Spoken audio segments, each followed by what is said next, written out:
Service in Albuquerque has issued a severe thunderstorm warning for northwestern Rio Arriba County in north-central New Mexico until 3:15 p.m. Mountain Daylight Time.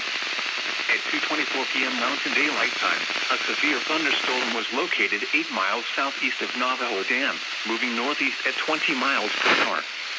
Hazard, ping-pong ball-size hail and 60 miles per hour wind gusts. Source, radar indicated. Impact, people and animals outdoors will be injured. Expect hail damage to roofs, siding, windows, and vehicles. Expect wind damage to roof, siding, and trees. This severe thunderstorm will remain over mainly rural areas of northwestern Rio Arriba County. Move to an interior room on the lowest floor of a building. Torrential rainfall is occurring with this storm and may lead to flash flooding. Do not drive your vehicle through flooded roadways.